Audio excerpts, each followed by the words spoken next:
Kelompok audiens, silahkan diperhatikan ya dan dicatat kira-kira hal-hal apa saja yang akan kita diskusikan ya, yang kalian kurang paham.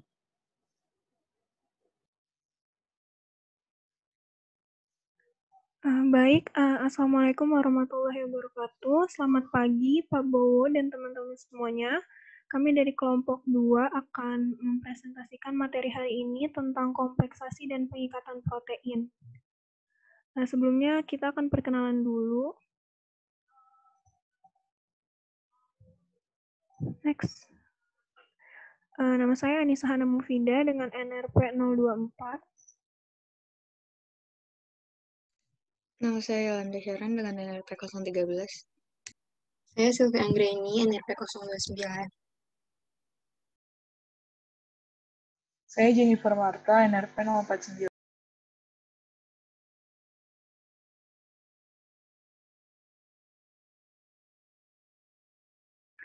Next.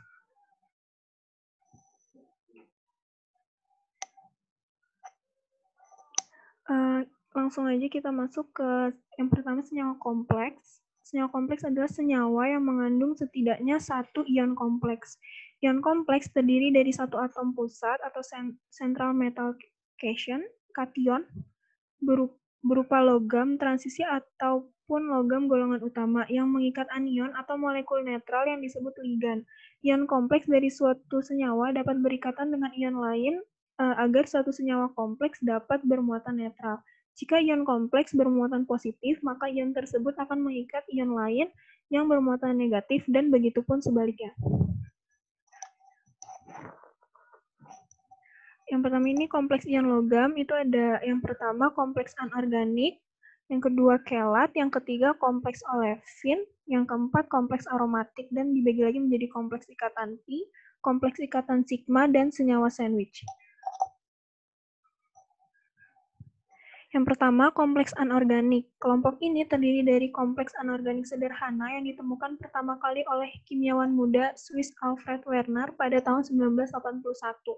Jadi dimulai pada tahun 1980-an, Werner mulai menyelidiki serangkaian senyawa kobalt dan hasil percobaannya itu menunjukkan semua mengandung satu ion kobalt 3, 3 ion klorida, dan sejumlah molekul amonia. Pada masa itu tidak ada teori yang dapat menjelaskan mengapa suatu senyawa yang mirip bahkan sama persis bisa memiliki sifat yang berbeda-beda. Nah, ini itu adalah tabel hasil percobaan Werner. Nah, setelah melakukan percobaan ini, Werner memunculkan gagasan baru yaitu ide kompleks koordinasi. Kompleks koordinasi itu adalah memiliki atom pusat yang dikelilingi oleh molekul atau anion yang berikatan secara kovalen dengan jumlah tetap. Kompleks koordinasi bisa dalam keadaan netral atau bermuatan. Contohnya itu ada heksamin kobalt 3 klorida. Jadi molekul amonia dalam heksamin kobalt 3 klorida itu dikenal sebagai ligan dan dikatakan terkoordinasi pada ion kobalt. Next. Nah, yang kedua itu kelat. Jadi suatu zat yang mengandung 2 atau lebih gugus. J kelewatan. Jadi yang kedua kelat, suatu zat yang mengandung 2 atau lebih gugus donor dapat digabungkan dengan logam membentuk tipe kompleks khusus yang disebut sebagai kelat. Ikatan dalam kelat dapat berupa ionik atau tipe kovalen primer dan rantai kovalen koordinat. Nah, kelat ini bisa dibagi menjadi beberapa sesuai ligannya. Jadi, apabila ligan memberikan 2 gugus untuk pelekatan pada ion pusat, kelat disebut dengan bidentat. Apabila ligan memberikan 3 gugus untuk pelekatan pada ion pusat, kelat disebut dengan tridentat. Dan apabila ligan memberikan 6 gugus untuk pelekatan pada ion pusat, kelat disebut sebagai heksadentat. Nah, contoh dari heksadentat itu ada namanya EDTA atau etilen diamin tetraasam asetat. Kegunaan etilen diamin tetraasam asetat ini untuk menghilangkan kandungan logam berat yang masuk ke dalam aliran darah tubuh seperti timbal. Nah, selain itu EDTA ini juga diberikan pada pasien untuk terapi pembekuan darah, hiperkalasemia, serta ensefalopati. Yang ketiga ini ada kompleks olefin. larutan air dari ion logam tertentu seperti platina dapat dibuat untuk menyerap olefin seperti etilena untuk menghasilkan kompleks yang larut dalam air. Nah, kegunaan kompleks ini itu digunakan sebagai katalis dalam polimerisasi hidrokarbon tidak jenuh dan proses industri lainnya.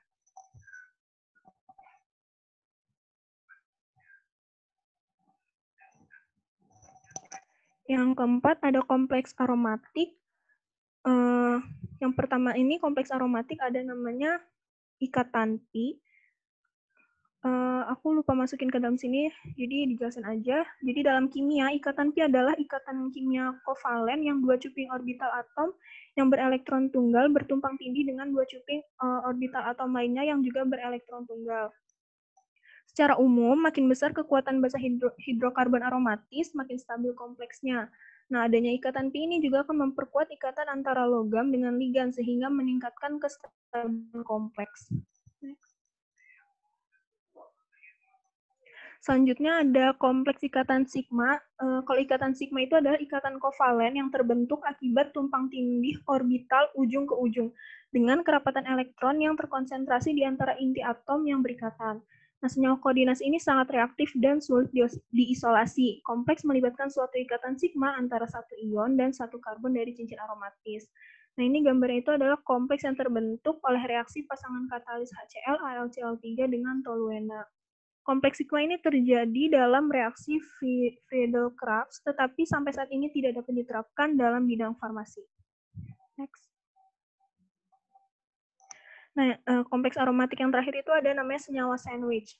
Senyawa ini relatif stabil dan dianggap melibatkan ikatan kovalen yang tidak terlokalisir di antara orbital D dari logam transisi dan orbital molekuler dari cincin aromatis. Contoh senyawa sandwich ini ada namanya ferrosena atau disiklopentaldienil besi 2. Nah, ini kenapa disebut senyawa sandwich? Bisa dilihat dari gambarnya karena bentuknya tuh kayak bertumpuk gitu ya. Jadi diapit gitu senyawa Fe-nya ini. Ferrosena ini mempunyai titik leleh 173 derajat Celcius dan mendidih pada 249 derajat Celcius tanpa terjadi penguraian. Ferrosena ini juga agak sukar larut dalam etil alkohol, eter, dan benzena. Ferrosena sangat berbahaya jika tertelan, berbahaya jika terjadi kontak kulit dan kontak mata serta terhirup. Nah, kegunaan dari ferrosena sendiri ini sebagai anti-knock agent atau zat tambahan pada bensin untuk mengurangi detonasi pada mesin. Kalau untuk kegunaan di bidang farmasi, aku belum bisa menemukan fungsinya. Next. Materi yang kedua ini ada kompleks organik molekuler. Jadi kompleks organik molekuler itu terdiri dari konstituen yang terikat bersama-sama oleh ikatan lemah tipe donor akseptor atau oleh ikatan hidrogen. Kompleks organik molekuler ini dibagi menjadi yang pertama ada tipe quinhidron, yang kedua tipe asam pikrat, yang ketiga kompleks kafeina dan obat lain, yang keempat ada tipe polimer. Yang pertama ini tipe quinhidron. Jadi kompleks quinhidron dibentuk dengan cara mencampurkan hidroquinon dan larutan alkohol dari benzoquinhidron dalam jumlah molar yang sama.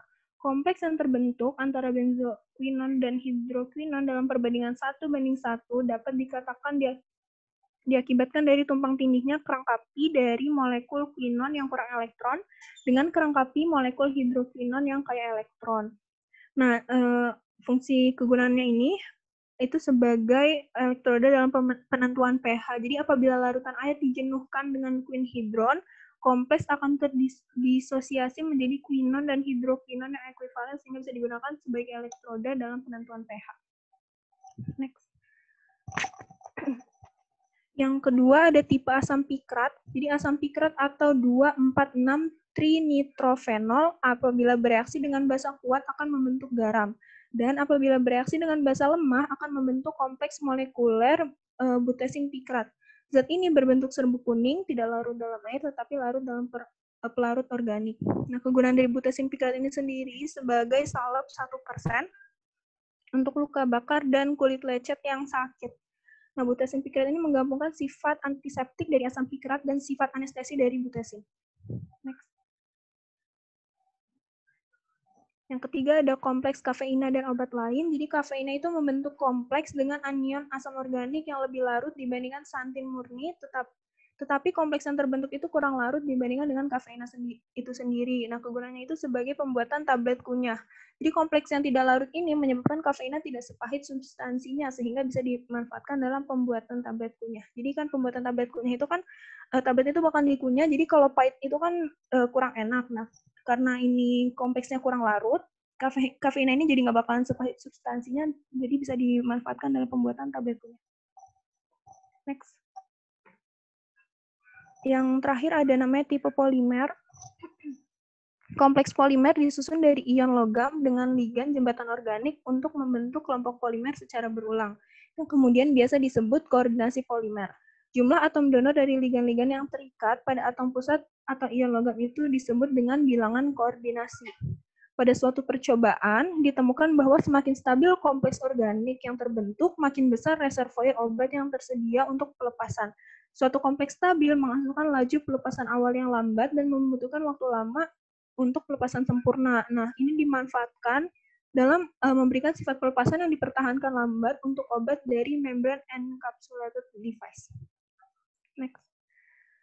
Selanjutnya bisa dilanjutkan oleh teman saya. Ya, selanjutnya ada senyawa inkusi. Senyawa inkusi, atau biasa juga disebut senyawa kusi, adalah bentuk unik dari kompleks kimia, di mana salah satu komponennya itu terperangkap dalam kisi terbuka atau sangkar seperti kristal milik komponen lainnya. Pada senyawa inklusi, ada yang disebut sebagai molekul tamu, dengan kriteria yang sederhana, yaitu memiliki ukuran dan bentuk yang cocok agar sesuai dengan rongga dalam struktur padat yang dibentuk oleh molekul host. Molekul tamu ini, yang dimaksud molekul tamu itu adalah molekul obat. Dalam proses pembentukan senyawa inklusi, akan ada pembentukan kompleks stabil oleh molekul zat aktif yang masuk ke dalam rongga pengompleks molekul host yang bagian dalamnya bersifat hidrofil dan bagian luarnya bersifat hidrofob, serta dapat mengubah bentuknya mengelilingi molekul tamu. Next. Jenis-jenis senyawa inklusi ini ada tipe kisi saluran atau chenotype, tipe lapisan atau layer type, terus klatrats, senyawa monomolekular, dan senyawa makromolekular. Next.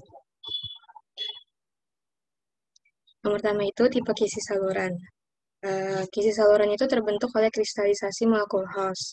Komponen-komponen molekul tamu pada tipe ini biasanya memiliki keterbatasan panjang pada rangka ikatan yang tidak bercabang. Senyawa inklusi tipe ini contohnya adalah urea, diaurea, asam koleat, dan beberapa zat lainnya yang berbentuk panjang, serta memiliki rongga berbentuk tabung, tempat molekul tamu dapat berorientasi dari ujung ke ujung. Dalam bentuk hidrokarbon berantai lurus, urea biasanya membentuk struktur heksagonal, seperti pada gambar di samping ini, yang mengelilingi kisi saluran meskipun telah ditemukan bentuk rombohedral bagi beberapa senyawa hidrokarbon berantai panjang. Next. Yang selanjutnya itu, senyawa inklusi bertipe kisi saluran selanjutnya ada asam koleat. Asam dioksilat atau asam madu membentuk senyawa inklusi kisi saluran bersama beberapa senyawa termasuk asam karboksilat, ester, alkohol, eter, fenol, dan hidrokarbon. Proses pembuatan asam koleat itu tidak sulit, baik molekul host maupun molekul gas atau molekul tamu, keduanya dilarutkan dalam pelarut panas yang sesuai, misalnya metanol atau etanol absolut, dan kemudian perlahan didinginkan untuk terjadinya kristalisasi kompleks. Next. Kemudian ada tipe lapisan atau layer type. Pada tipe ini, molekul tamu terperangkap pada lapisan. Senyawa seperti monomerilonit, penyusun utama bentonit dapat memerangkap hidrokarbon, alkohol, dan glikos di antara lapisan kisi-kisinya. Sebagai akibatnya, terbentuklah lapisan alternatif monomolekuler dari molekul tamu dan host. Bagaimanapun, ini mungkin dapat berguna sebagai katalis bagi luas permukaan yang lebih besar. Next. Kemudian ada klatrats. Tipe ini merupakan semacam sangkar seperti kompleks, di mana senyawa koordinator terperangkap, tersedia dalam bentuk bubuk kristal putih.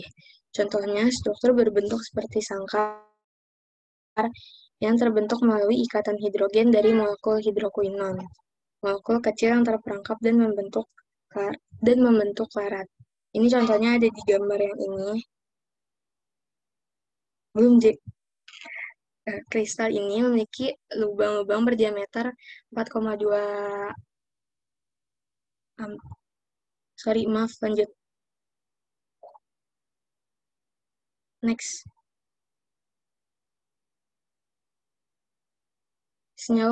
Selanjutnya ada senyawa monomolekular. Menurut definisinya, senyawa inklusi monomolekular mewakilkan kompleksitas dari satu molekul host dan satu molekul tamu. Molekul host ditandai dengan adanya rongga atau lubang tempat molekul tamu dimasukkan.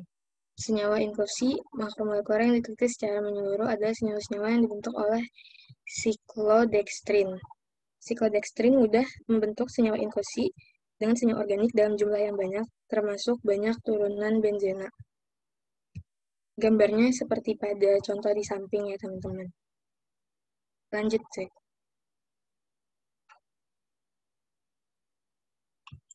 Kemudian ada senyawa makromolekuler. Nah, dalam banyak kasus, perbedaan antara senyawa monomolekuler dan makromolekuler tidak didefinisikan dengan jelas karena begitu banyak hasil yang tumpang tindih. Contoh dari senyawa makromolekuler itu salah satunya zeolit.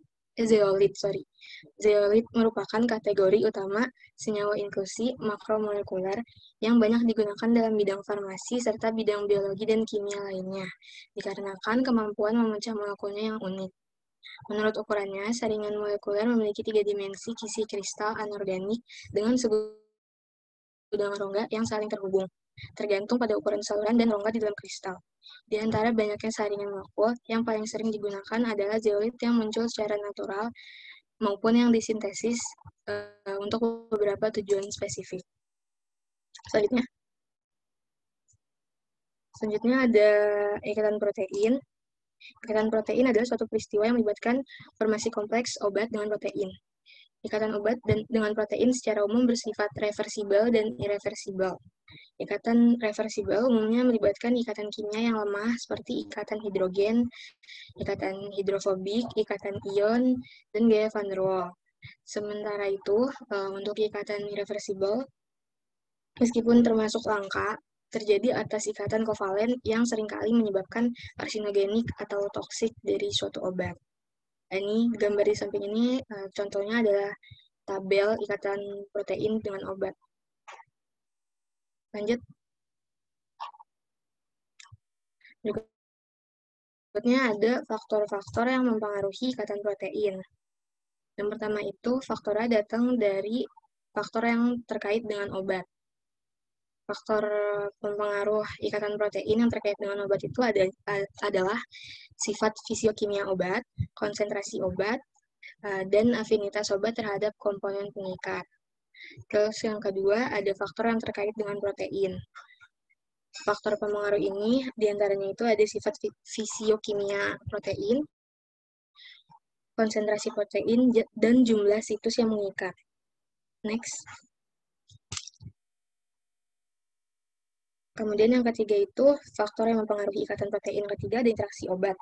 Nah, diantaranya itu ada reaksi perpindahan, kompetisi antara obat dan konstituen tubuh normal, sama perubahan allosterik pada molekul protein.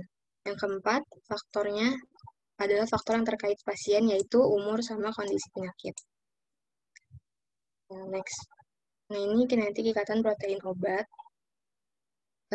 Jika P mewakili protein dan D mewakili obat, maka diterapkan hukum maksimasi terhadap ikatan protein reversibel.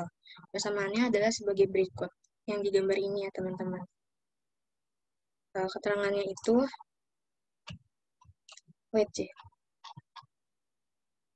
keterangannya itu, K merupakan konstanta asosiasi, P adalah konsentrasi protein dalam bentuk tempat pengikatan bebas, DF itu konsentrasi obat bebas, biasanya dalam mol atau disebut ligan, dan PD kompleks protein obat.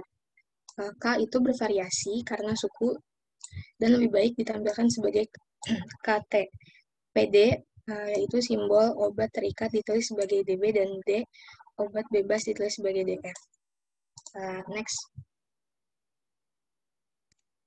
Ya, kemudian ada Selfie udah. Udah. Kemudian ada kompleksasi dan kerja obat. Kompleksasi itu adalah terbentuknya suatu senyawa baru akibat dari adanya interaksi antara dua atau lebih konstituen atau unsur kimia yang berbeda. Kompleksasi juga dapat dibilang dengan penggabungan dua unsur kimia yang membentuk senyawa baru yang kompleks. Kompleksasi itu adalah bentuk pengikatan oleh ion logam dan protein, dan cara kompleksasi itu berpengaruh pada onset dan lama kerja. Contoh bentuk ikatannya itu ada ikatan hidrogen ataupun gaya hidrofobik. Percobaan kompleksasi itu biasanya diawali dengan pembuatan larutan standar. Larutan standar sendiri adalah larutan yang konsentrasinya sudah diketahui secara pasti. Kemudian percobaan kompleksasi biasanya akan menghasilkan larutan sampel. Contohnya larutan sampel paracetamol yang kemudian akan dilihat nilai absorbensinya. Belum, J. Kalau menurut Algebraic, berdasarkan hukum Bir, absorbensi itu akan berbanding lurus dengan konsentrasi. Artinya konsentrasi zat terlarut makin tinggi, maka absorbensinya akan makin tinggi, dan begitu pula sebaliknya. Next. Kompleksasi logam dalam sistem biologis. Kompleksasi dengan ion logam itu dapat membuat unsur yang memiliki sifat kerja seperti zat antibakteri, antitumor, dan anti jamur.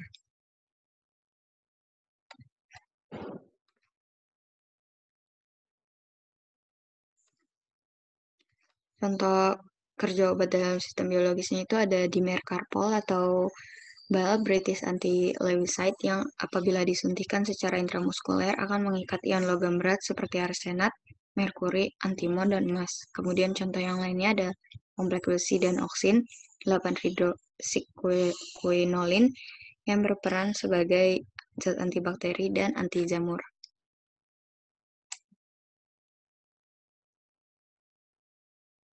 Next. Oh ya. Struktur kristal kompleks. Biasanya material kristal yang fundamental itu berasal dari susunan molekul di antara padatan, mengubah penempatan molekul, dan atau interaksi antara molekul tersebut. Dalam suatu struktur pasti ada ikatan molekul utama. Dari gambar di samping ini, yaitu 5-kloroasam salisilat dan teofilin, dengan gaya ikatan utama yang dia miliki itu hidrogen. Dan biasanya untuk mengetahui struktur kristal ini digunakan ilmu kristalografi, yaitu ilmu yang mempelajari tentang sifat-sifat geometri dari kristal, terutama perkembangan, pertumbuhan, kenampakan bentuk luar, dan struktur internal, dan sifat-sifat fisik lainnya dari kristal tersebut. Dan biasanya digunakan sinar X untuk mendapatkan jarak antara gugus-gugus hidrogennya. Next. Kemudian ada fungsi pembentukan kompleks dalam kerja obat yang seperti yang sudah dijelaskan Hana juga. Yang pertama itu menutupi rasa tidak enak pada obat. Salah satunya itu pembentukan kompleks inklusi dengan siklodextrin. Dan ada juga contoh lainnya kompleksasi fenbuten dengan alfa dan gamma. Siklodextrin dapat meningkatkan bioavailabilitas fenbuten dan menutupi rasa pahit obat. Kemudian mempercepat kerja obat, dan ada meningkatkan kelarutan obat. Dengan contoh, chelat non-ionik memiliki sifat 30 kali lebih larut dalam lemak dan dapat mempenetrasi sel kuman tuberkulosis lebih cepat daripada kompleks biasa. Kemudian juga ada contoh kelarutan digoksin dalam air meningkat 2000 kali lebih besar melalui pembutuhan kompleks dengan hidroksipropil beta-siklodextrin. Kemudian meningkatkan absorpsi obat dengan contoh obat antiinflamasi yaitu fenbuten yang digunakan untuk pengobatan reumatoid arthritis. Didesain melalui bentuk produknya kompleks obat dengan alfa dan gamma siklodextrin meningkatkan absorpsi obat. Next.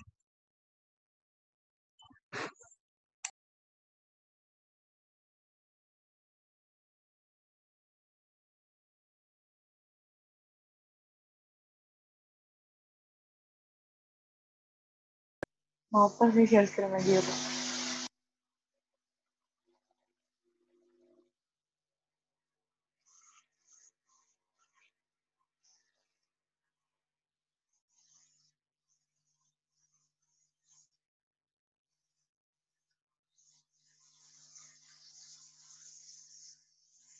Selanjutnya adalah pelakuan termodinamis dari tetapan kestabilan.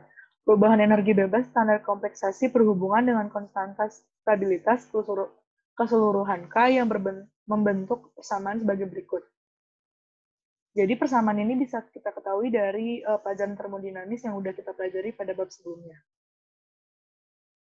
Selanjutnya ada rumus mengenai perubahan entalpi standar yang seperti tertera pada di gambar di samping, dan selanjutnya ada tabel yang dibuat oleh Nackwecker dan Constant Bauder. Di tabel ini menjelaskan bahwa harga termodinamik untuk interaksi PTSAS atau natrium asam toluen sulfonat itu seperti pada tabel yang ada di layar.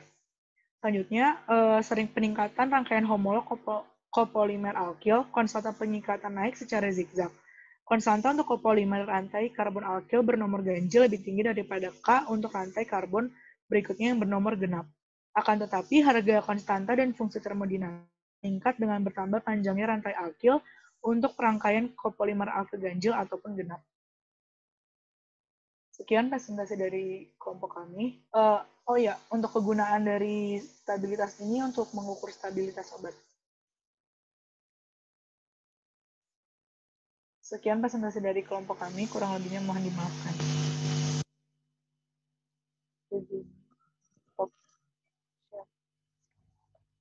Oke, sekian presentasi dari kelompok kami. Untuk Pak Bowo atau teman-teman semua yang ada pertanyaan, sesi tanya jawab kami buka. Oke, silakan buat teman-teman kelompok audiens yang mau menanggapi atau mau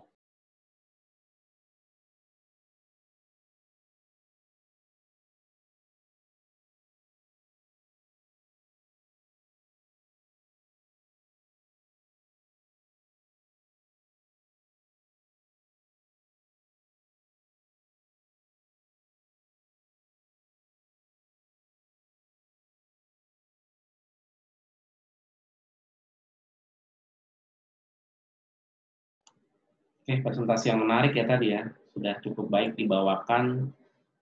Harapan saya mungkin ada sekitar 50-60% lah yang harus bisa kalian serap. Ada yang mau ditanyakan, teman-teman? Oh, sudah cukup jelas? Atau minta ditanyain? Kelompok audiens? Boleh? Silakan.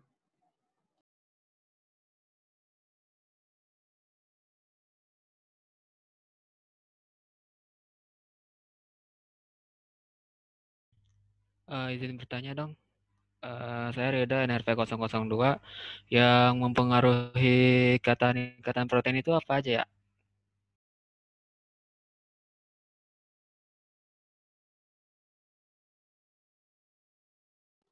Oke, mau langsung jawab? Atau mau ditampung dulu? Silakan diberikan kepada kelompok presenter. Iya Pak, mau langsung dijawab aja. Jadi yang mempengaruhi ikatan protein itu ada 4 faktor, Rido. Yang pertama itu faktor yang terkait obat, faktor yang terkait sama proteinnya, interaksi obat, sama faktor terkait pasien. Nah, faktor yang terkait obat itu ada 3, yaitu sifat fisikokimia obat, kemudian ada konsentrasi obatnya, sama afinitas obat terhadap komponen pengikat. Terus kalau faktor yang terkait dengan protein, itu ada sifat fisikokimia protein, konsentrasi protein, sama jumlah situs yang mengikat. Kemudian dari interaksi obat itu, yang mempengaruhinya ada 3, yaitu reaksi perpindahan obat, terus kompetisi antara obat dan konstituen tubuh normal, sama perubahan allosterik pada molekul protein. Kemudian yang keempat, faktor terkait pasien. Itu yang mempengaruhi ada 2, yaitu umur sama kondisi penyakit pasien tersebut. Terima kasih.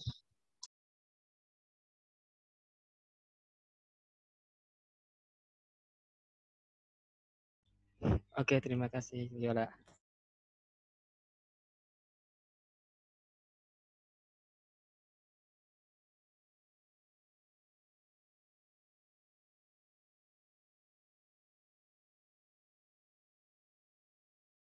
Oke, yang lain ada lagi? Silakan.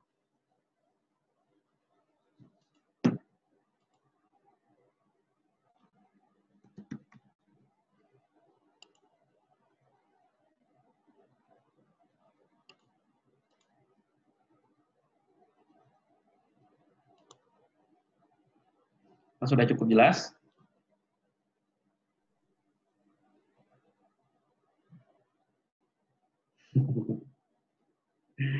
Terlihat ragu-ragu ya. Gimana, udah jelas belum nih? Oke. Ada yang mau bertanya lagi, silakan. Masih ada waktu.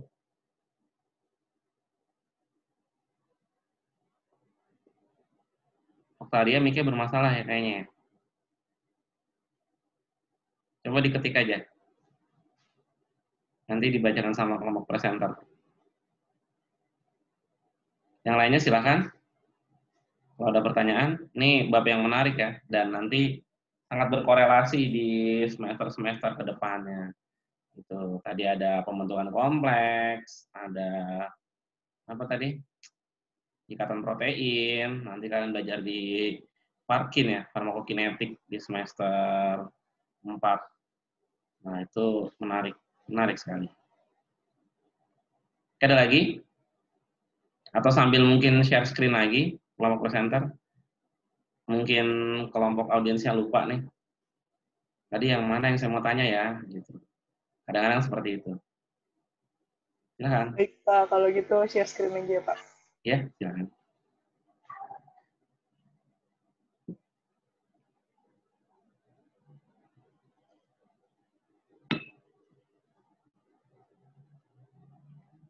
Dari awal aja.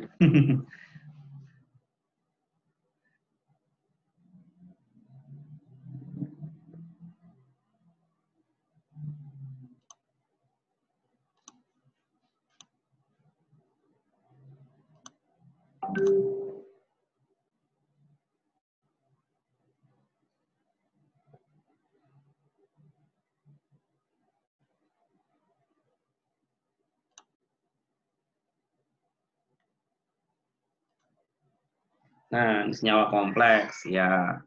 Kemudian enaknya sih kalau misalnya ngejelasin dibikin gambar aja sebenarnya.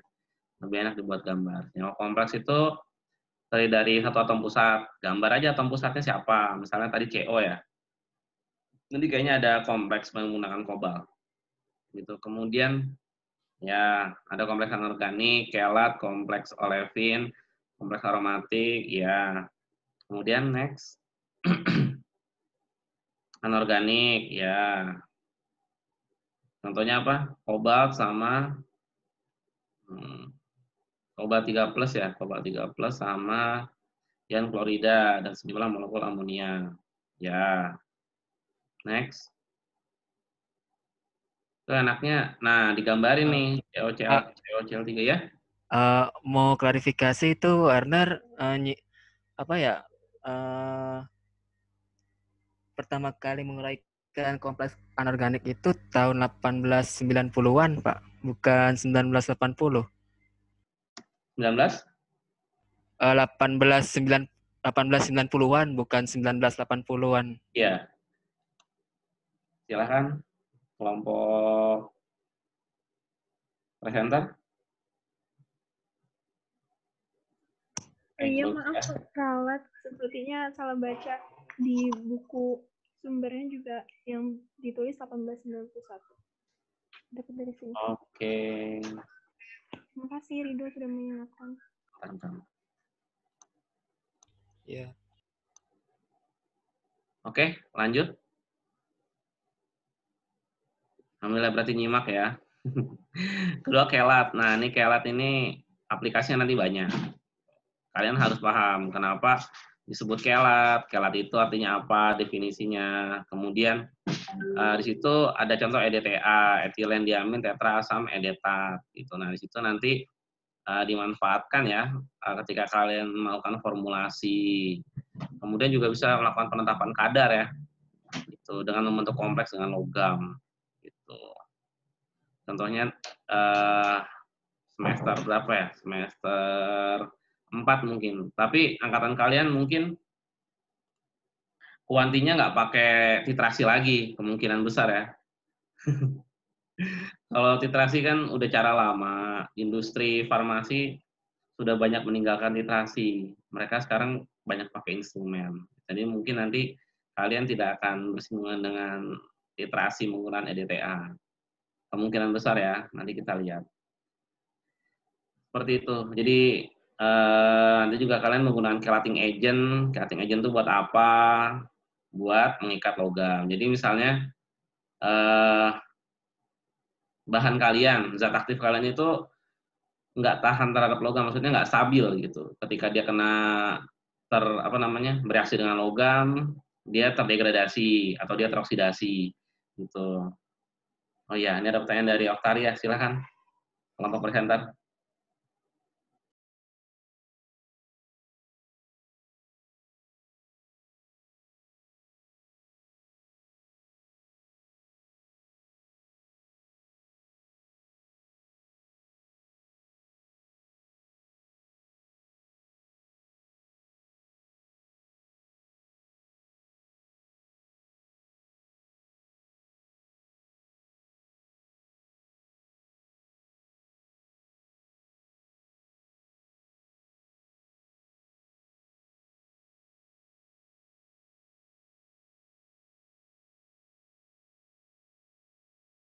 Mau langsung jawab, presenter?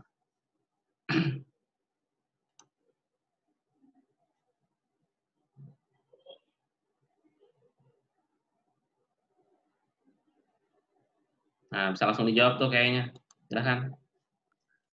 Izin menjawab. Jadi pertanyaan dari Oktaria, dalam senyawa inklusi itu kan di dalamnya tadi dijelaskan ada tipe kisi-kisi saluran, tipe lapisan, kelatrat, senyawa monomolekuler, dan senyawa makromolekuler. Nah, maksudnya itu senyawa inklusi terbagi lagi menjadi 5 bagian atau bagaimana ya? Terima kasih.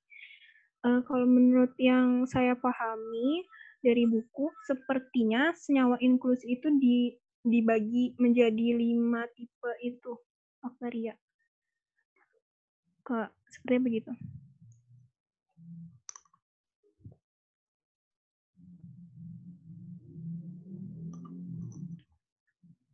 Apakah sudah menjawab? Mungkin Pak Bawa ingin menambahkan. Terima kasih.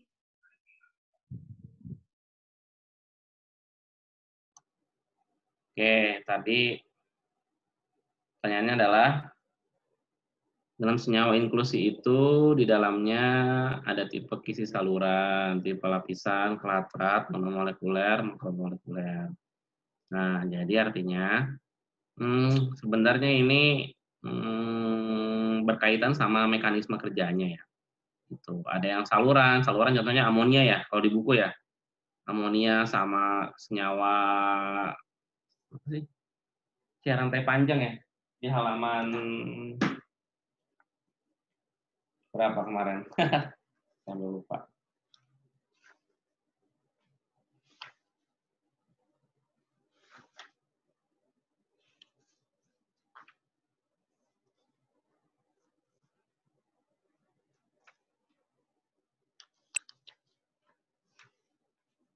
Nah, di halaman 663 ya, kalau di buku lama. Kalau di buku baru saya nggak tahu.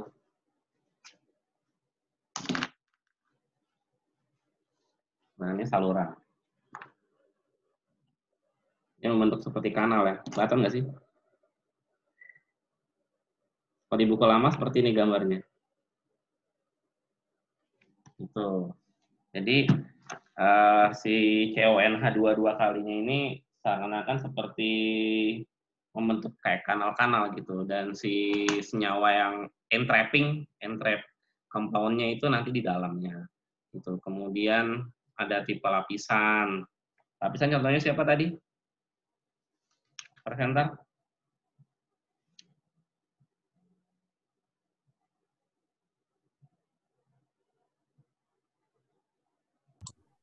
Monomorilonit, Pak. Siapa? Lapisan kan, Pak? Iya, Yang tipe lapisan. Di Hmm. sini sih di buku ditulisnya monomorilonit. Oh iya, contohnya bentonit. Jadi gini, Maksudnya Pak? ya, jadi nama komponennya sebenarnya bentonit. Bentonit itu punya banyak apa sih namanya? Komponen lagi di dalamnya. Nah, itu salah satu bagiannya. Itu. Nah, si bentonit ini dapat kalian jumpai nanti di sediaan lotion. Gitu. Kayak Caladin, tahu nggak Caladin? Udah pernah pakai Caladin? Caladin lotion. Tahu Pak yang obat gatal itu bukan Pak? Nah, benar. Nah, kalau kalian pakai kan kayak ada yang kasar-kasar ya? Bener nggak, Yolanda? Iya, dia bentuknya kayak bedak tapi bukan bedak juga gitu. Iya. Kayak bener juga bedak cair soalnya dia. Cair. Kemudian ada bentonit. Nah, bentonit ini merupakan salah satu hasil isolasi dari tanah ya. Dari tanah gitu. Jadi dia mineral yang didapat dari tanah. Nah, luar biasanya ya karena kekuasaannya ya gitu. Sebenarnya kalau di agama Islam ya, mohon maaf ya, kalau di agama Islam itu kenapa akhirnya tanah dijadikan buat menghilangkan najis mughaladzah gitu. Itu ya salah satunya karena kemampuan bentonit dalam entrapping gitu senyawa yang ada di mohon maaf liur anjing gitu, kemudian cairan sekitar hidung anjing, di babi gitu.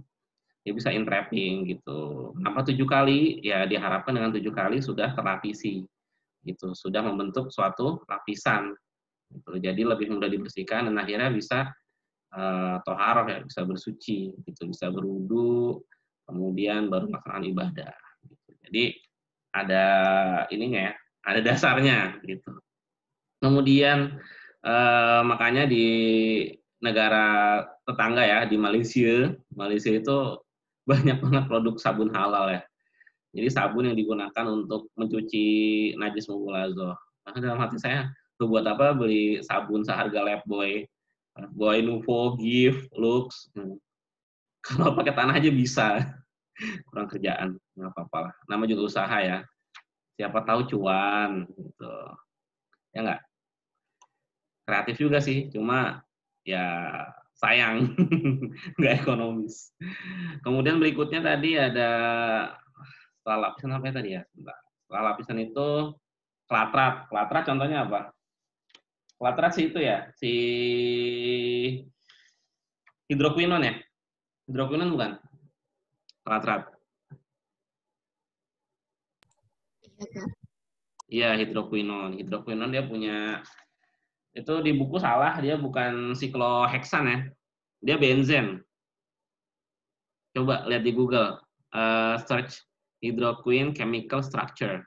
Itu nanti keluarnya ada benzen segi 6 gini. Terus ada yang bulat-bulat lah ya, kalau kalian gampang ya. Segi 6 bulat-bulat ya, boleh lah segi 6 bulat-bulat. Terus di posisi parah, di posisi 1, 4 itu ada OH. Gitu. Jadi difenol. Tahu kan ya? Benzen kalau sama OH kan jadi fenol. Nah, jadi ada 2, 1,4 benzen diol. Tuh. Nah, itu dipakai untuk entrapping senyawa-senyawa yang tidak terlalu besar ya. Kalau nggak salah dia cuma mana sih klatrat? Dia entrapping senyawa yang kecil seperti metanol, CO2 dan HCl.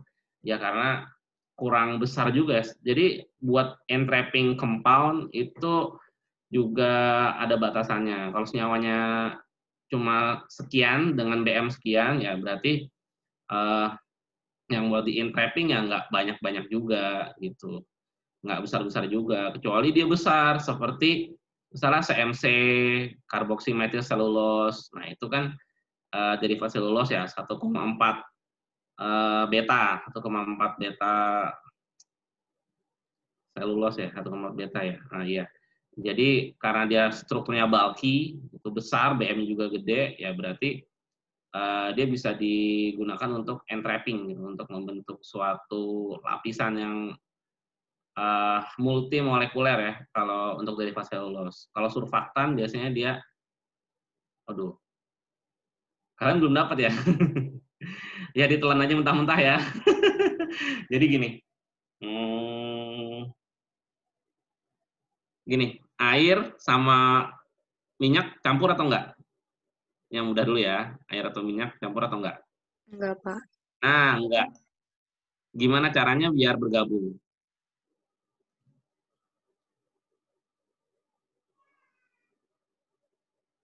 Kepikiran nggak? Kalian beli Scott Emulsion? Kayak dibuat emulsi gitu nggak sih, Pak? Kayak mayones. Benar, cakep. Ya, jadi kita butuh suatu bahan untuk mencampur keduanya. Nah, tekniknya ada dua. Kita menggunakan suatu polimer yang nanti bisa membentuk lapisan multimolekuler. Jadi entrapping kan air sama minyaknya lebih sedikit daripada air. Berarti kan minyaknya yang harus kita lapisi kan, gitu. Lapisi agar bisa larut dengan air. Nah, kalau CMC itu kan bagian gugus luarnya tuh OH-OH semua tuh.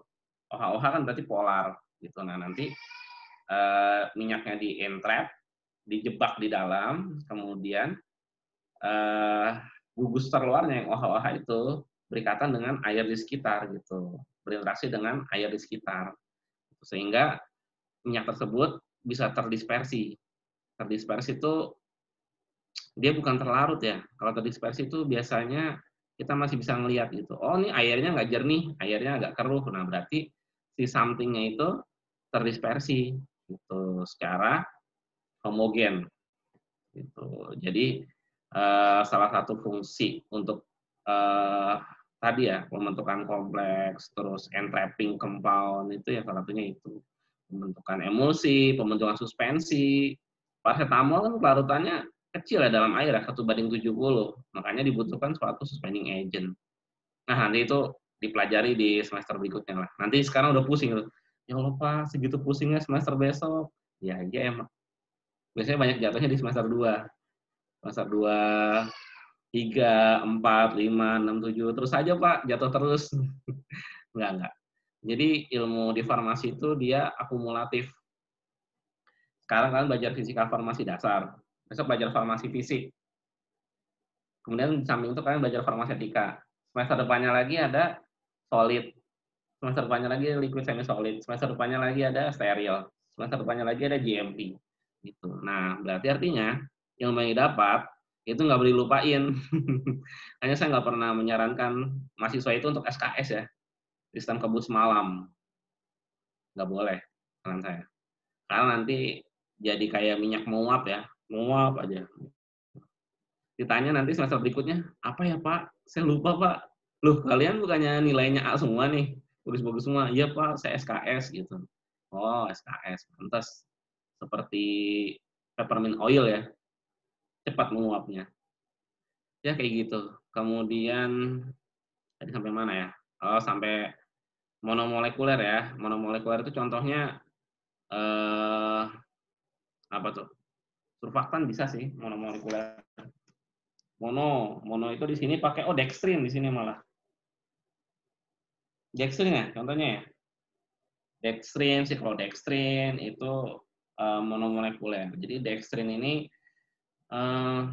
salah satu urgensi untuk pembentukan senyawa inklusi itu adalah untuk meningkatkan kelarutannya. Jadi semua senyawa obat, menurut kalian apakah semuanya mudah terserap dengan baik atau tidak?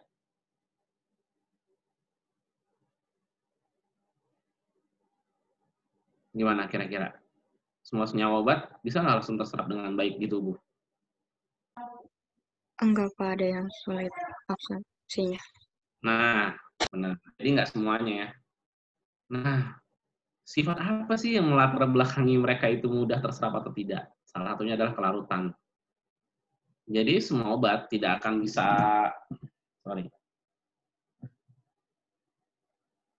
tidak akan bisa diserap tubuh kalau dia tidak terlarut dalam cairan tubuh.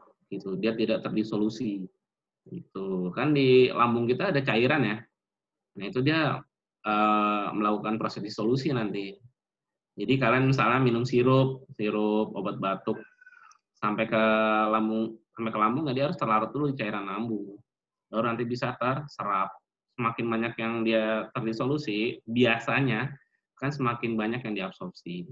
Bergantung sama sifat apa? Sifat fisik dari molekul obatnya. Gitu. Kalau dia terlalu polar ya dia tetap susah untuk terabsorpsi gitu. Karena ada 2 koefisien nanti yang berpengaruh. Satu koefisien partisi dari obatnya, satu adalah koefisien permeabilitas. Kalau mereka meet condition, maka ya bisa terserap dengan baik. Tapi kalau mereka tidak meet condition ya berarti mungkin bisa parsial terabsorpsinya, mungkin bisa nggak terabsorpsi sama sekali. Tuh. Jadi makanya akhirnya senyawa-senyawa yang kurang larut tersebut kita akal-akalin lah sebagai seorang farmasis ya. Bisa menggunakan solven, etanol. Oh, metanol jangan ya, metanol hepatotoksik gitu, jangan digunakan. Biasanya pakai etanol, tapi etanol juga sebenarnya sudah lama tidak direkomendasikan untuk sebagai kosolven obat ya, sebagai kosolven zat aktif. Gitu. Kemudian teknik lainnya adalah menggunakan suspending agent. Gitu. Suspending agent itu nanti seperti halnya tadi ya saya jelaskan ya. Saya jelaskan tentang emosi tadi. Gitu. Suspending agent ini bedanya cuma satu fase air, nggak ada fase minyak. Nah, si zat aktif harus larut di fase air. Gimana caranya? Ya berarti harus diinklusi dalam suatu kompleks. Nah, contohnya CMCNA, teragakan, kemudian santan gum, kemudian derivat selulosa yang lain, gitu. Agar nanti bisa terdispersi di air gitu, sehingga nanti bisa terlarut di tubuh kita, gitu. Terlarut di cairan lambung, kemudian terabsorpsi dengan baik. Seperti itu kurang lebih. Makromolekuler ya contohnya. Apa makromolekuler contohnya di sini? Bapak, Ya, gimana? izin bertanya, itu tadi yang sifat fisik obat dan lain-lain itu masuknya ke sifat fisik kimianya gitu bukan Pak? Iya, benar. Jadi sifat fisikokimia zat aktif ya, nanti kalian belajar lah, tenang aja. Kemarin kayaknya sudah kita singgung sedikit ya tentang momen dipol gitu, nah, itu sebagian kecil. Nah, momen dipol itu nanti menentukan kelarutan sebenarnya gitu. Kelarutan dari suatu senyawa, terutama di sini senyawa zat aktif ya, senyawa obat gitu. Jadi banyak sifat fisikokimianya, sifat fisik dan sifat kimia ya, fisikokimia. Gitu. Fisiknya seperti apa, ukuran partikelnya seperti apa, kelarutannya seperti apa, gitu. Kalau secara kimia ya nanti dijelaskan tentang pH, tentang pKa, gitu. Kemudian kestabilan kimianya seperti apa, seperti itu. Ya, kurang lebih seperti itu. Ada yang mau ditanya sampai sini? Menarik ya? Silahkan kalau bertanya. Sebelumnya terlalu jauh.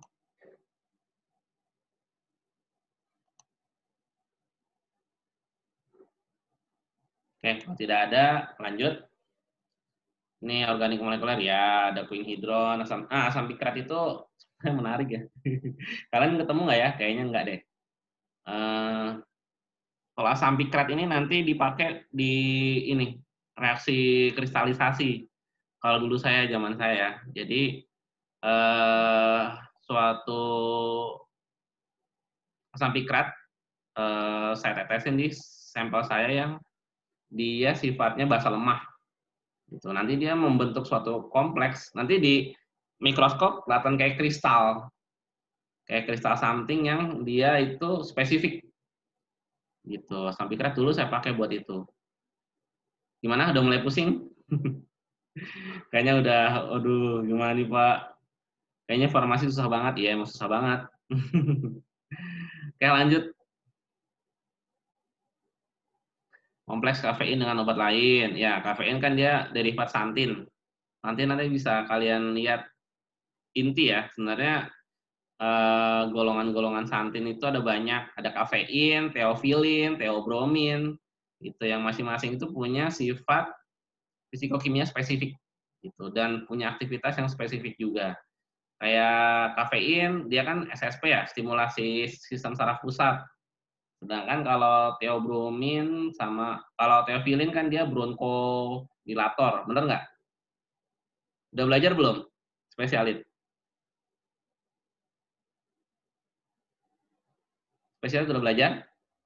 Udah, Pak. Udah. Ada teofilin nggak waktu itu disebutin? Ada, Pak. Ada, ya. Jadi teofilin sebagai bronkodilator. Gitu. Kemudian next. Menarik ini, banyak yang menarik. Nah, tipe polimer tadi saya sudah jelaskan ya. Ada yang menggunakan derivat selulosa, ada yang pakai siklodextrin, itu juga bisa siklodextrin.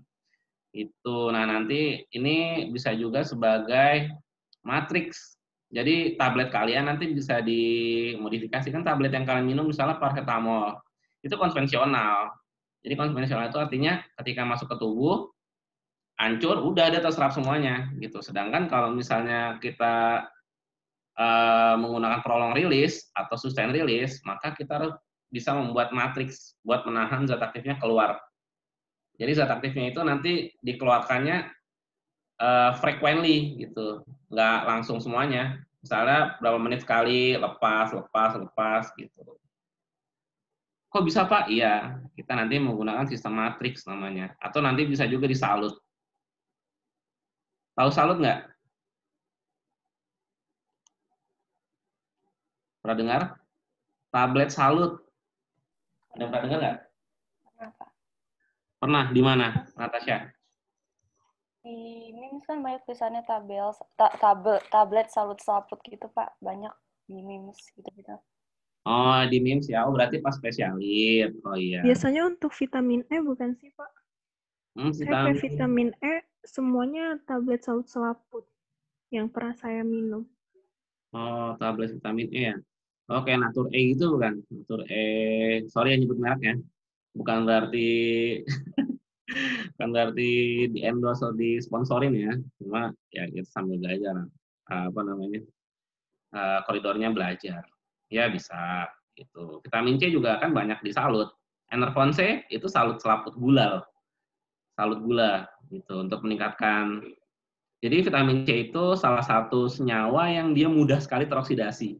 Menurut kalian vitamin C itu aslinya warnanya apa? Tahu nggak? Warnanya apa aslinya? Enggak, menurut kalian deh. Nggak usah terlalu membayang jauh-jauh gitu. Kira-kira warnanya apa aslinya?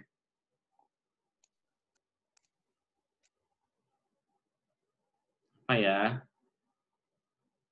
Nah, tablet gampangin deh, vitamin C warnanya apa gitu aja. Kalau Tablet nggak vitamin C kuning, warnanya apa? orange. Orange, Pak. Orange, kuning, ya. Tapi aslinya dia nggak kuning loh. Aslinya dia nggak kuning. Nanti kalian pas praktikum pasti kaget. Loh, Pak, kok vitamin C-nya warnanya putih? Iya, aslinya yang putih, teman-teman. Kuning itu adalah ketika dia teroksidasi. Waduh, Pak, berarti yang kita minum udah teroksidasi semua? Oh, enggak. Enggak.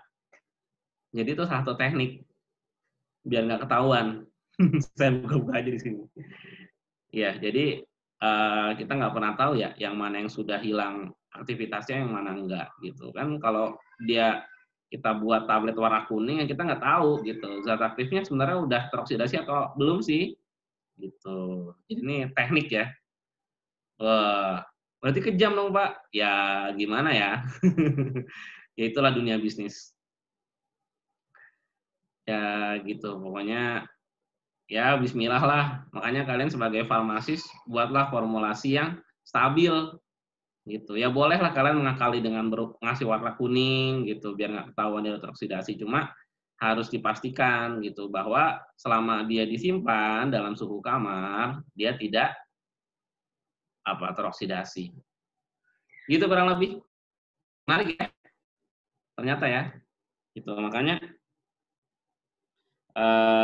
ya banyaklah aplikasinya. Nanti kita banyak ngobrol di semester-semester setelahnya. Next mungkin senyawa inklusi. Ya, gimana Yemima?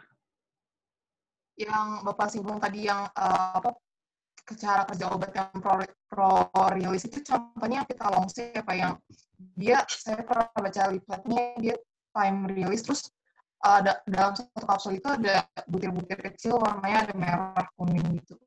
Iya, benar. Contohnya kita longseng. Jadi butir-butir itu kan butir, sebenarnya granul namanya.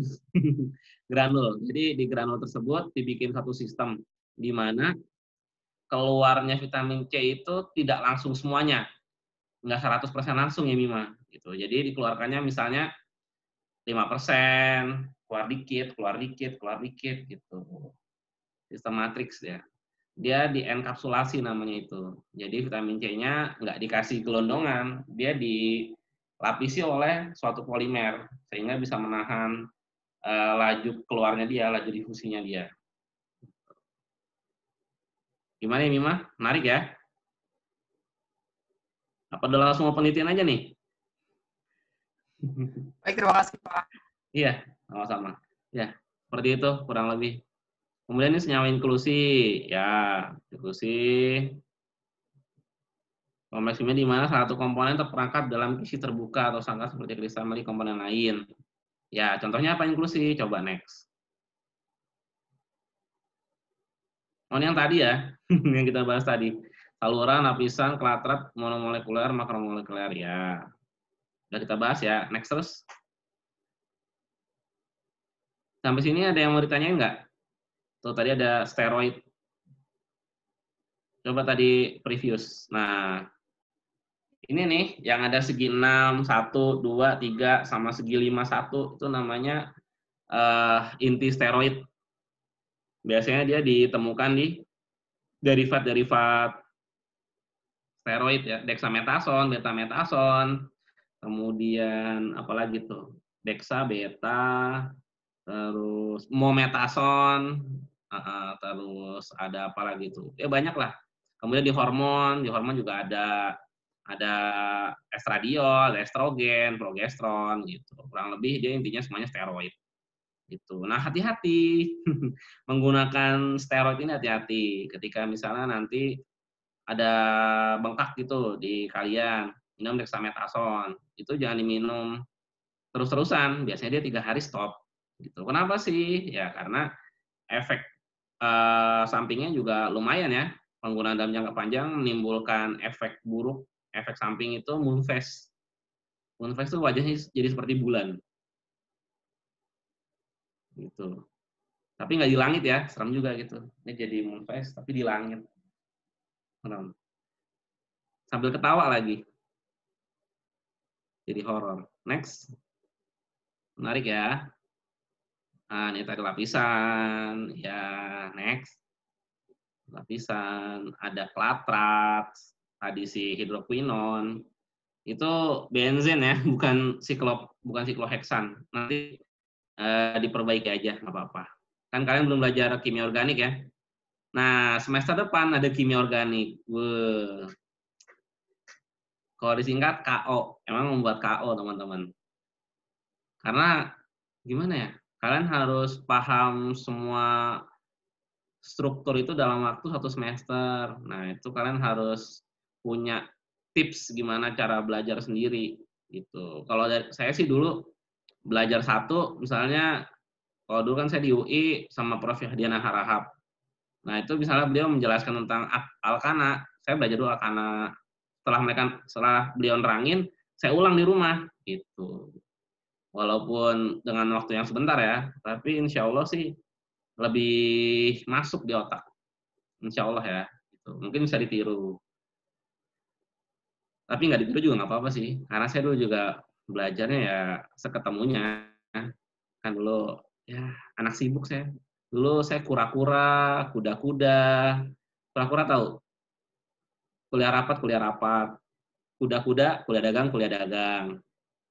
Ada lagi, oh kalau itu mah, ini.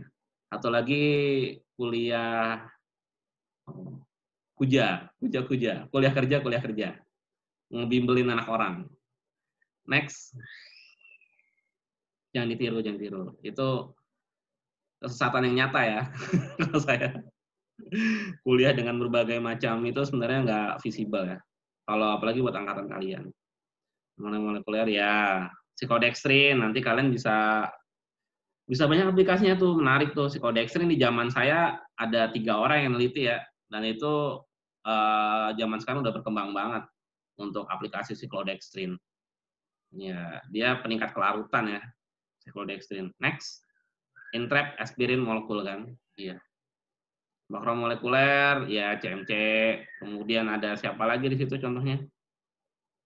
Enggak ada ya? Next, coba ada contohnya kali. Zeolit. Nah, ini ikatan protein. Nanti kalian ketemunya di farmakokinetik. Selamat bersenang-senang. Ya, jadi ikatan protein ini salah satu penghambat ya. Saya bilang penghambat. Jadi, misal siapa di sini?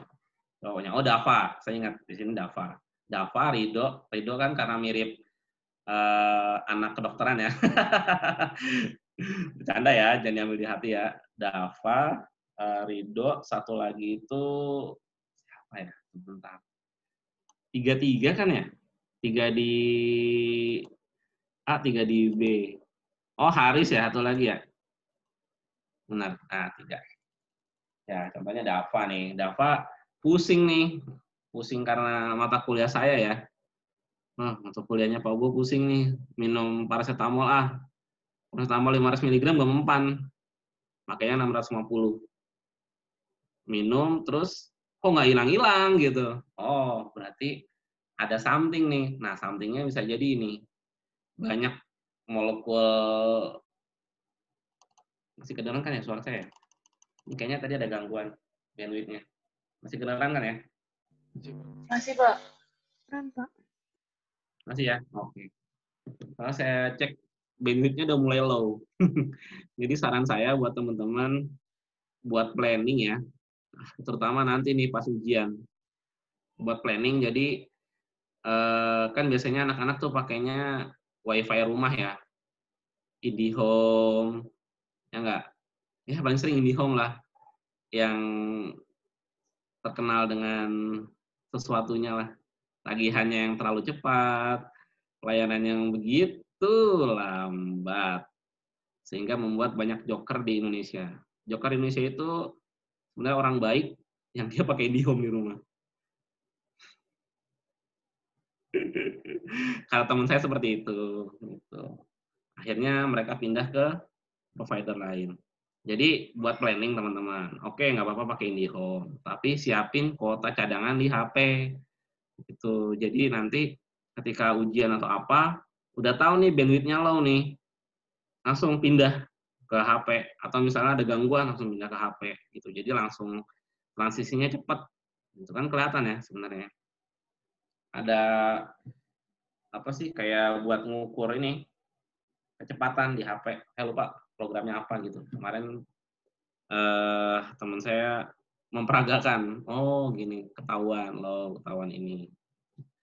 Oke, seperti itu. Jadi semakin banyak yang terikat protein, maka akan semakin sedikit. Jadi Dava yang minum paracetamol nggak akan ngefek gitu, nggak akan memberikan efek. Orang yang terikat sama proteinnya banyak, contohnya seperti itu. Gitu. Walaupun nggak semuanya kejadian seperti itu. Misalnya kalau di sini vitamin A, D, E, K sama alfa-2 globulin. Siapa lagi nih? Rido misalnya lukanya nggak sembuh-sembuh nih. Oh Oh dia ternyata kurang vitamin K. Dia minum vitamin K. Nah vitamin K, oh kok nggak sembuh-sembuh, nggak kering-kering lukanya gitu. Oh jangan-jangan vitamin K-nya terikat banyak sama alfa-2 globulin gitu. Jadi semakin banyak yang terikat, maka akan semakin turun aktivitas dari senyawa aktif tersebut gitu. Mudahnya seperti itu ya. Nanti untuk yang susahnya di farmakokinetik. Semangat. Kalau zaman saya farmakokinetik semuanya ini. Alhamdulillahnya atom karbonnya banyak. Atom karbon C. Kadang-kadang karbokation C+ gitu atau anion boron bemin. Bemin bisa dihitung pakai jari, tapi lebih banyak yang ngulang angkatan saya. Wah, Pak, beneran Pak? Iya, emang susah farmakokinetik. Wah, langsung, aduh, gimana gitu. Tapi ya menarik kok, nanti kalian akan menggunakan semua ilmu itu ketika di dunia kerja. Oke, next. Berikutnya apa nih?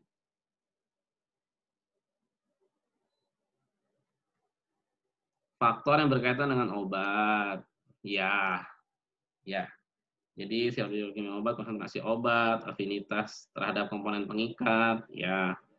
Faktor yang terkait dengan protein, sifat fisiokimia protein. Jadi gugus-gugus apa saja yang bisa berinteraksi antara keduanya. Kalau nggak bisa berinteraksi, berarti nggak terikat sama protein tersebut. Konsentrasi protein, jumlah situs yang mengikat. Oke, next. Interaksi obat, nanti ada kompetisi antara obat dan konstituen tubuh normal. Oh iya, jadi nanti ada yang namanya agonis sama antagonis. Udah pernah dengar belum? Agonis, agonis parsial, antagonis, antagonis parsial. Ada yang sudah pernah mendengar? Apa itu, Pak? Makhluk apa lagi itu? Ya, nanti menarik. Agonis itu yang dia memiliki efek serupa. Antagonis itu dia memiliki efek yang saling berlatar belakang.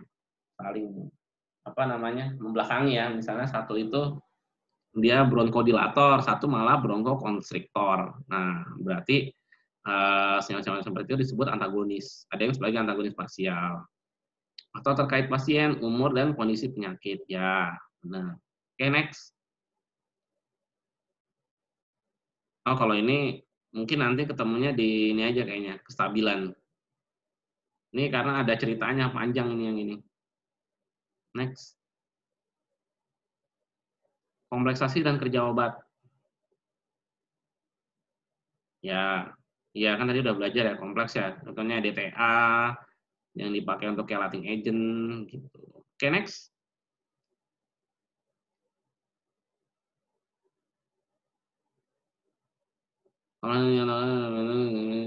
Nanti bakteri, anti tumor, anti jamur ya. Ya, logam memang dia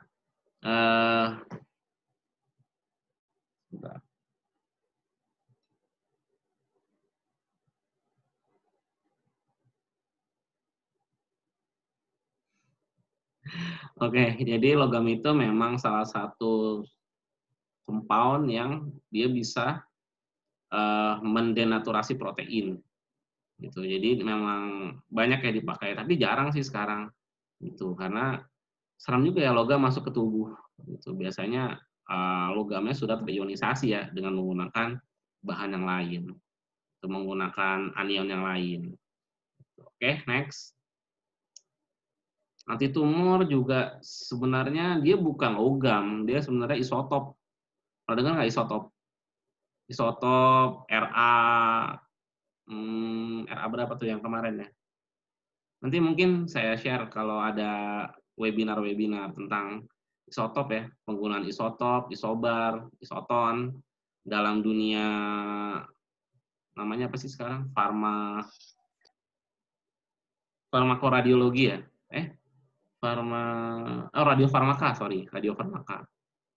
Ya, ini udah lama banget ini. udah nggak kepake lagi senyawanya. 8-hidroksiquinolin. Ya, next. Udah jarang dipakai sih. Soalnya buku kalian ya, buku kita ya itu udah 1980, 1990. Jadi di 2000 itu sudah jarang yang menggunakan.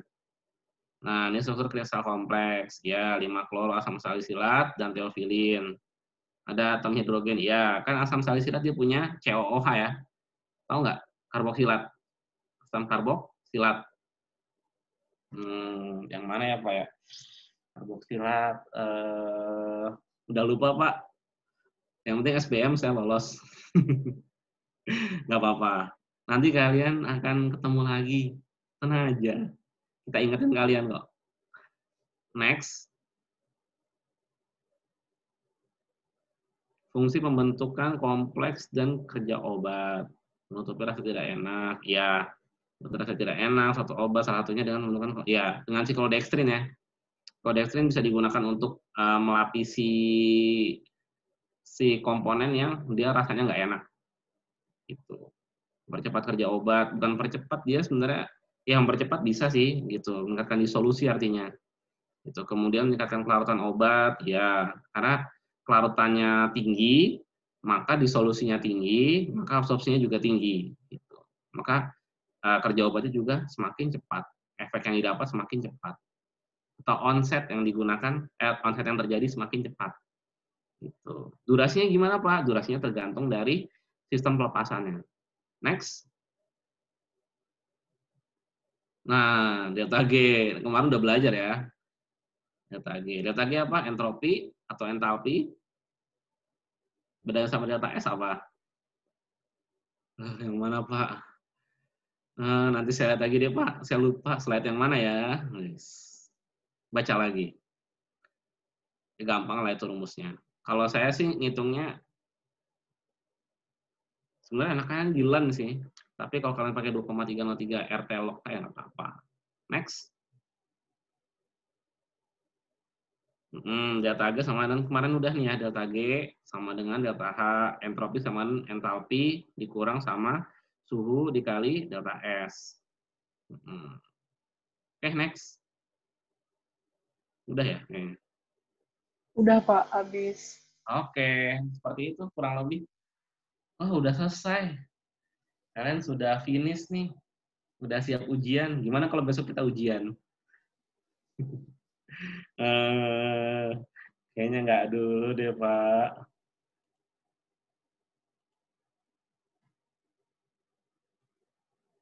Kayaknya nggak dulu, Pak.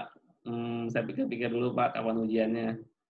Oke, silahkan. Kalau mau ujiannya lebih cepat, alhamdulillah. Kalau mau sesuai jadwal, ya nggak apa-apa. Saya mah slow-slow aja. Oke, teman-teman. Sekian untuk materi ikatan protein dan kompleks ya. Kompleksasi dan pengikatan protein judulnya. Gitu. Ada yang mau ditanyain sampai sini? Udah 9.33, 7 menit lagi. Sudah cukup jelas? Tampak muka-muka yang bimbang untuk menentukan apakah sudah jelas atau belum. Silakan kalau mau ada yang bertanya.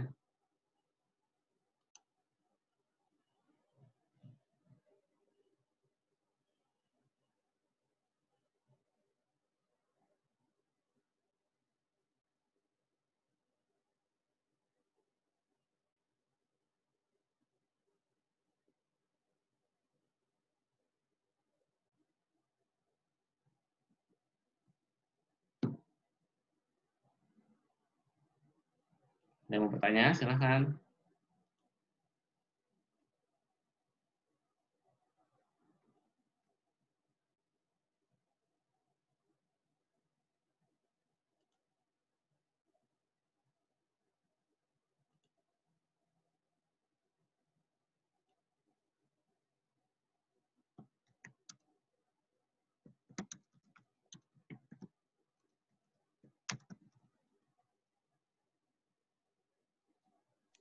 Bapak, Ya. saya mau nanya, kalau di learning kan ada yang review materi 9-14 itu. Tapi karena libur berarti nanti kita nggak ada review sama sekali, Pak. Oh, ada. Kita rearrange saja. Kalian maunya kapan? Gitu. Lihat jadwal kosong aja. Kan review kan sebenarnya enak ya. Kalian tinggal nanya, nanti kita bahas yang kurang paham. Gampang, kalian bisa kok, saya yakin. Dengerin aja rekaman ini berkali-kali sambil tidur gitu. Tidur, nanti masuk ke fase alfa, beta, gamma, kalian rem. Oh, belum belajar ya? Udah belajar belum? Alfa, beta, gamma, kalian rem. Kalau kalian mimpi itu kalian masuk rem, rapid eye movement. Jadi fase paradoks ya, bermimpi itu. Makanya kalau orang mimpi matanya gerakannya cepat, ini kelopak matanya geraknya cepat. Tek tek tek tek tek tek. Aja. Kucing juga kayak gitu, kucing. Kalau kalian punya kucing di rumah, matanya bergerak kayak gitu, oh berarti dia mimpi. Atau matanya kebuka setengah, mimpi. Rapid eye movement, rapid eye movement. Atau ketika kalian bermimpi, di mimpi itu kalian bermimpi lagi. Wah, jadi kayak film. Ada yang tahu? Wah, tahu lah. Nih, kayaknya muka-muka sering ke bioskop ini. Senin sampai Kamis ya, karena biasanya murah Kalau Jumat naik 10.000, kalau Sabtu beda 15, Minggu beda 15. Gimana? Ada yang mau ditanya lagi? Tenang aja. Bisa kok kalian, gampang. Susahnya SBM.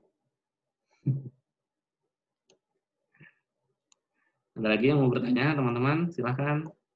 3 menit lagi. Atau udah pusing, mau baca-baca dulu, silahkan. Nanti kita bahas pas review mungkin ya. Ini ada yang masih ada jet lag, baru bangun, harus kuliah, gitu. Muka masih kucel, belum mandi, gak apa-apa. Yang penting masuk di otak apa yang kita omongin. Gitu. Oke? Ya teman-teman, sampai bertemu mungkin ya di minggu depan. Minggu depan itu berarti hari Rabu ya. Hari Rabu tanggal 23. 23 kita masih ada kuliah. Insya Allah.